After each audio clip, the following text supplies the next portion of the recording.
Shalom, praise the Lord. आप सभी को जय मसीह की। मैं परमेश्वर का धन्यवाद देता हूं आज की सुबह दिखाने के लिए। एक और दिन परमेश्वर ने हम सबको दिया है। हम परमेश्वर को कोटि कोटि धन्यवाद दें। आज का संदेश जो है वो है प्रभु यीशु मसीह के आगमन के लिए। जब यीशु मसीह ने यरूशलेम में एंट्री की, एक गधे के बच्चे के ऊपर चढ़ के, एक राजा की एंट्री हो रही है यरूशलेम में। आज इसका भेद जानेंगे हम, क्योंकि अभी आने वाले संडे को पाम संडे है, तो उसी का रहस्य आज हम जानेंगे। और हम यीशु मसीह जो हैं वो राजाओं के राजा हैं। हम गाना भी गाते हैं कि राजाओं का राजा यीशु राजा, जगत में राज्य करेगा। हालेलुया हालेलुया, उसका धन्यवाद करो। तो उसका धन्यवाद हर समय करते रहे हम। आज हम कुछ बातें जानेंगे बाइबल से पाम संडे के बारे में। ये क्या है पाम संडे का रहस्य, आज हम जानने जा रहे हैं। तो बने रहें मेरे साथ, पूरा संदेश सुने और उसे शेयर करें ताकि और भी लोग इन बातों को जानें। मैं आपसे निवेदन करता हूं, यदि अभी तक आपने मेरे इस चैनल को सब्सक्राइब नहीं किया है तो अभी सब्सक्राइब कर लीजिए, बेल आइकन को दबाइए ताकि नोटिफिकेशन आपके पास पहुंचे। नया वीडियो, नई जानकारी बिना व्यवधान, बिना रुकावट आपके पास पहुंच जाए। मेरे वीडियोस को लाइक कीजिए और शेयर कीजिए और कमेंट्स वक्त में आकर मुझसे ज़रूर बातचीत कीजिए। मैं आपसे निवेदन करता हूँ, क्योंकि मेरे जो सब्सक्राइबर हैं 99,540 521 के करीब हो गए हैं, तो थोड़ा सा रह गया 400 से थोड़ा आसपास। तो इसमें मेरी मदद कीजिए ताकि पूरे 1 लाख सब्सक्राइबर हो जाए और ये जो भीड़ है मेरे साथ और बढ़े, ताकि हम जो सच जिद है यहाँ पर सच को फैलाने की, तो उसमें सब बहुत से लोग शामिल हो जाएं। Praise the Lord.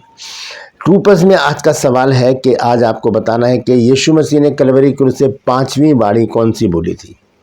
5वीं वाणी कौन सी है, जानते हैं तो कमेंट्स में लिख दीजिए, नहीं तो डिस्क्रिप्शन में आपको इस सवाल का जवाब मिल जाएगा। आइए एक छोटी सी प्रार्थना करते हैं, फिर आज के वचन में चलेंगे। प्रभु जी, मैं धन्यवाद देता हूँ आज की सुबह दिखाने के लिए और विनती करता हूँ प्रभु, आज के वचन को भी शेयर करने में मेरी मदद सहायता कर। मेरे होठों को, मेरे दिल दिमाग को छू कर ब्लेस कर। मेरी आत्मा, मेरा शरीर तेरे ही कब्जे में रहे, ताकि बोलने वाला मनुष्य नहीं बल्कि तेरा आत्मा हो।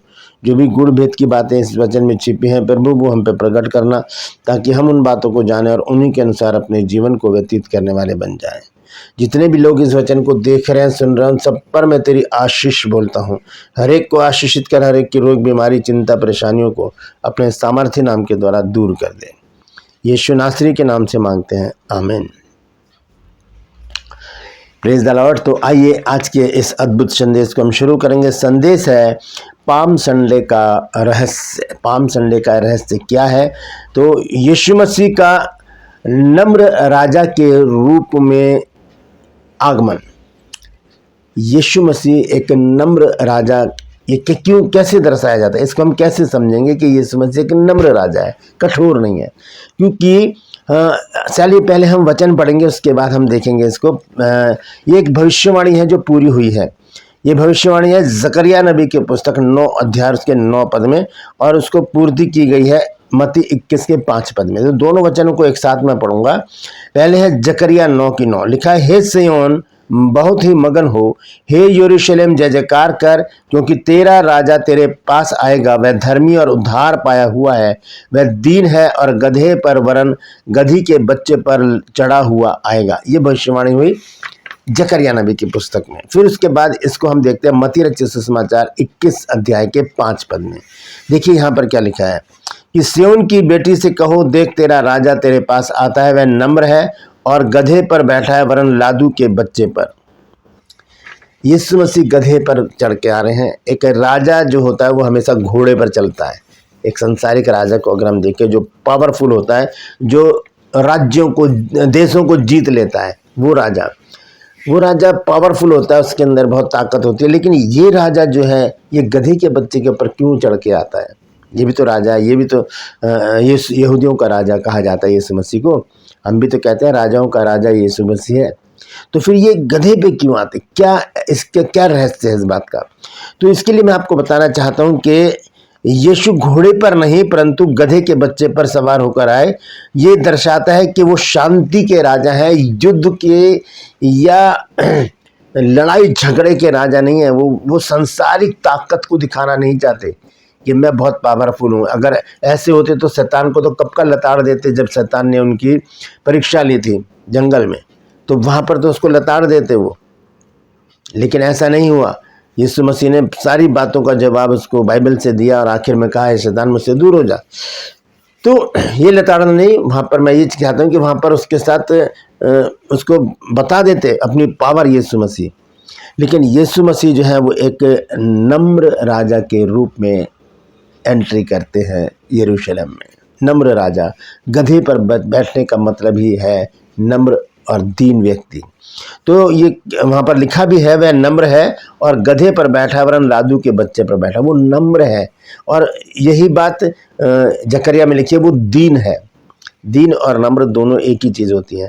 तो यहाँ पर हम देखते हैं कि ये इस बात को दर्शा रहा है कि वो यीशु मसीह एक राजा के रूप में एंट्री कर रहे हैं। तो वो किसी घोड़े पर नहीं बैठे हैं, किसी हाथी पर नहीं बैठे हैं, बड़े बाजे गाजे के साथ नहीं आ रहे हैं कि कोई राजा आया है, बहुत पावरफुल राजा है, हट जाओ, ऐसे करो वैसा करो। नहीं, एक धार्मिक राजा है, मेरा और आपका उद्धार करता है, उसकी एंट्री हो रही है। और वो कैसे हो रही है? वो गधे के बच्चे पर बैठा है। परमेश्वर का राज्य नम्रता और प्रेम से चलता है, ना कि तलवारों से, बंदूकों से, गोलियों से, घूसों से, लाठियों से, तलवारों से ऐसे नहीं चलता है। परमेश्वर का राज्य है नम्रता और प्रेम का राज्य। नम्रता और प्रेम का राज्य है परमेश्वर का राज्य। तो इसी राज्य की स्थापना की यीशु मसीह ने अपने सांसारिक जीवन में। परमेश्वर के राज्य की स्थापना की प्रेम और दया के साथ, प्रेम और नम्रता के साथ, दीन बन के, नम्र बन के यीशु मसीह ने पूरे माहौल को अपने जैसा बना दिया। जो लोग यीशु मसीह से मिले वो वैसे ही होने का प्रयास करते रहे। आज भी ऐसा ही है। आज भी जब जो भी यीशु मसीह से मिल लेता है, एक बार उसके बारे में जान जाता है, तो वो उसके पीछे चलना शुरू कर देता है। फिर सारी बातें जो पिछली होती हैं उन सबको छोड़कर वो यीशु मसीह के पीछे चलने लगता है। और यहाँ पर हम देखते हैं कि जब यीशु मसीह की एंट्री हो रही है पाम संडे के दिन, यानी कि क्रूसिफाइड होने से एक हफ्ता पहले, तो ये एक भविष्यवाणी की पूर्ति भी है। ये भविष्यवाणी की पूर्ति है। ये घटना पहले भविष्यवक्ताओं द्वारा बताई जा चुकी है, जैसे कि मैं पहले आपको पढ़ा चुका हूँ जकरिया 9 अध्याय और उसके 9 पद में, और मत्ती 21 के 5 पद में मैंने इसका जो है आपको उसके मिलता जुलता मैंने बता दिया कैसे वो भविष्यवाणी पूरी हुई कि यीशु मसीह गधे के बच्चे के ऊपर बैठकर कहाँ जा रहे हैं? यरूशलेम में प्रवेश कर रहे हैं। तो ये एक भविष्यवाणी पूरी हुई, क्योंकि हम देखते हैं कि यीशु मसीह के विषय में जितनी भी भविष्यवाणियाँ हुई हैं पुराने नियम में, वो एक एक करके पूरी होती गई हैं। कलवरी क्रूस पर भी यीशु मसीह, अभी यहाँ तो यीशु मसीह एंट्री कर रहे हैं, लेकिन जब वो कलवरी क्रूस पर चढ़े वहाँ पर भी बहुत सारी जो है भविष्यवाणियाँ पूरी हुई। हम भजन संहिता 22 में पढ़ सकते हैं और यशायाह 53 में पढ़ सकते हैं। वो यीशु मसीह के क्रूसिफाइड की जो है वो भविष्यवाणियाँ हैं। और होशाना, यहाँ पर ये लोग क्या कर रहे हैं? उद्घोष कर रहे हैं, यहाँ पर एक नारा लगा रहे हैं, होशाना होशाना। होशाना का अर्थ क्या है पहले हम ये जानेंगे। होशाना जो है ये हिब्रू भाषा से लिया गया शब्द है। इसको इस तरह से बोला जाता है, होशिया ना, होशिया ना, ये इस तरह से बोला जाता है। इसका अर्थ है रक्षा करो या हमें बचाओ या दया करो। इसका अर्थ ये है हिब्रू भाषा में। और हिब्रू भाषा में इसका अब लेकिन इसका अर्थ क्या हो गया? जब यीशु मसीह एंट्री करते हैं, जब वहाँ पर लोग होशाना कर रहे हैं, तो इसको इस तरह से लिया जाता है कि स्वर्ग में परमेश्वर की जय हो, इस तरह से लिया जाता है। लेकिन इसका जो हिब्रू जो शब्द है होशियाना, उसका अर्थ है हमें बचा या हम पर दया कर। हम भजन संहिता 118 अध्याय की 25 और 26 आयत में पढ़ते हैं। इसी संदर्भ में लिखा हुआ है, लिखा, हे यहोवा विनती सुन, उद्धार कर, हे यहोवा विनती सुन, सफलता दे।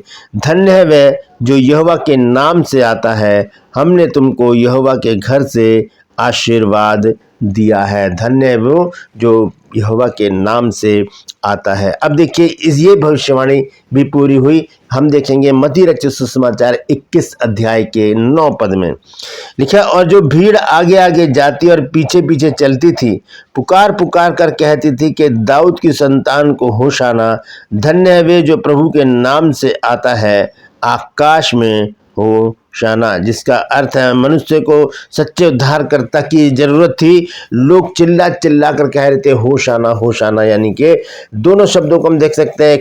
ये भी है कि हमें बचा, क्योंकि हम पाप में घिरे जा रहे हैं। अब उद्धार का समय, हमारा उद्धार कर। हमें बचा का मतलब है हमारा उद्धार कर। और दूसरे शब्दों में हम देखते हैं कि यीशु मसीह के विषय में कहा जाता है कि स्वर्ग में परमेश्वर की तारीफ हो। होशाना का मतलब है स्वर्ग में परमेश्वर की तारीफ हो, प्रशंसा हो। दोनों शब्द हिब्रू भाषा में कहते हैं कि होशियाना, जिसका अर्थ है कि हमें बचा।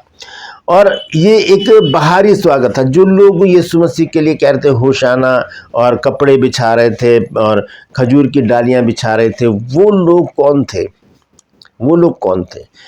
हम देखते हैं लूका 23 अध्याय और उसके 21 पद में यह लिखा है, परंतु उन्होंने चिल्लाकर कहा कि उसे क्रूस पर चढ़ा, क्रूस पर।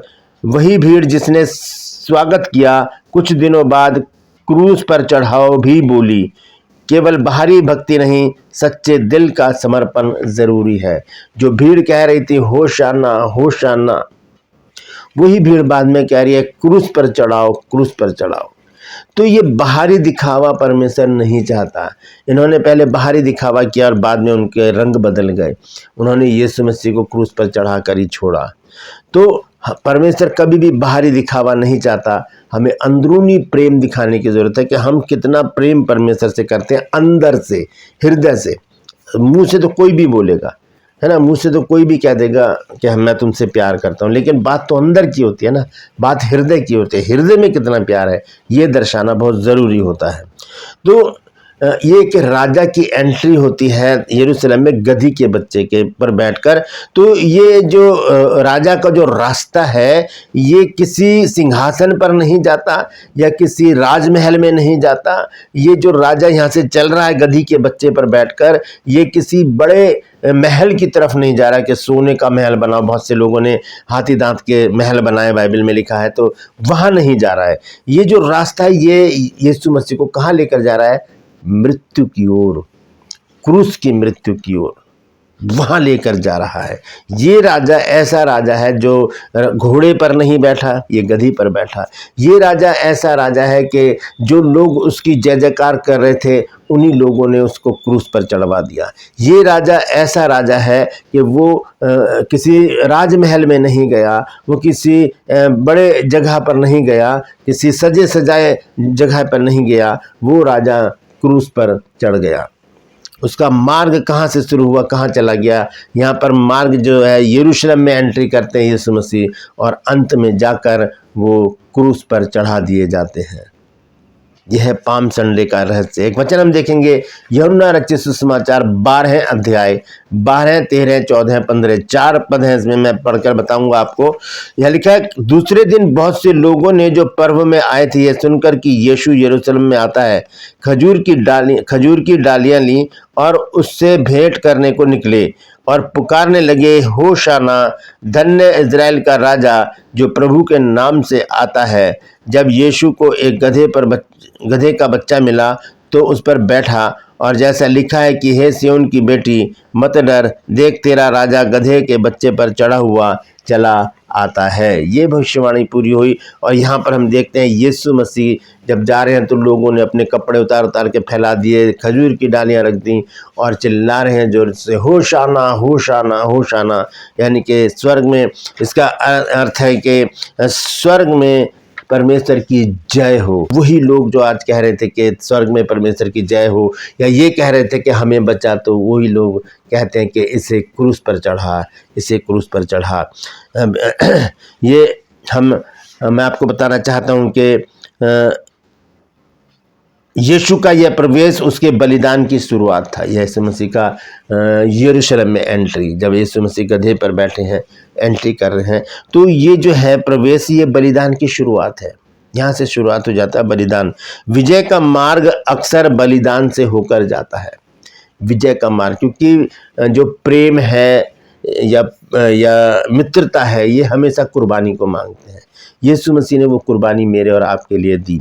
तो पाम संडे हमें सिखाता है कि यीशु मसीह एक नम्र राजा है जो हमारे उद्धार के लिए आया।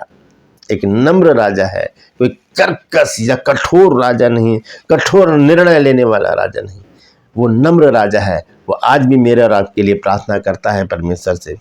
हम केवल होशाना बोलने वाले नहीं, बल्कि दिल से उसका अनुसरण करने वाले बने, दिल से उसके पीछे चलने वाले, उसके अनुयायी बने और उसके वचनों पर चलने वाले व्यक्ति बन जाएं। क्योंकि जैसे यीशु मसीह की एंट्री यरूशलेम में हो रही है नम्र राजा के रूप में, वैसी उसकी एंट्री मेरे और आपके जीवन में हो। वो हमारे हृदय में रहे, हमारे दिमाग में बना रहे, हमारे घर में, हमारी कलीसिया में उसकी उपस्थिति हर समय बनी रहे। क्योंकि वो राजा है, लेकिन वो नम्र राजा है, कठोर राजा नहीं है। वो किसी घोड़े पर नहीं आ रहा, किसी हाथी पर नहीं आ रहा, वो गधी के बच्चे पर आ रहा है, जो दर्शाता है कि मेरा राजा नम्र राजा है। अपने हाथों को उठाकर बोलिए, मेरा राजा यीशु राजा है, मेरा राजा नम्र राजा है। ये बात आप कमेंट्स में भी लिखिए कि मेरा राजा नम्र और दीन राजा है। Praise the Lord. परमेश्वर इन वचनों के द्वारा हम सबको आशीष दे। यदि आज आपने कुछ नया सीखा है तो कमेंट्स में ज़रूर लिखिए और इस वचन को शेयर कीजिए ताकि और भी लोग इन बातों को जान सकें। ट्रूपर्स में आज का सवाल है, आपको बताना है कि प्रभु यीशु मसीह की 5वीं वाणी कौन सी थी। जानते हैं तो कमेंट्स में लिख दीजिए, नहीं तो डिस्क्रिप्शन में आपको इस सवाल का जवाब मिल जाएगा। मैं आपसे निवेदन करता हूं, यदि अभी तक आपने मेरे चैनल को सब्सक्राइब नहीं किया तो अभी सब्सक्राइब कर लीजिए, बेल आइकन को दबाइए ताकि नोटिफिकेशन आपके पास पहुंचे। नया वीडियो, नई जानकारी बिना व्यवधान, बिना रुकावट आपके पास पहुंच जाए। मेरे वीडियोस को लाइक कीजिए और शेयर कीजिए और कमेंट्स बॉक्स में आकर मुझसे ज़रूर बातचीत कीजिए। Praise the Lord. आज के लिए बस इतना ही। फिर मिलूंगा एक नए संदेश के साथ, एक नया वीडियो लेकर। तब तक के लिए मुझे इजाज़त दीजिए, लेकिन अपना और अपनों का ख्याल रखिए और एंट्री करने दीजिए एक नम्र और दीन राजा को अपने हृदय में, अपने घर में, अपने चर्च में, अपने परिवार में। Praise the Lord. परमेश्वर आप सबको आशीष दे।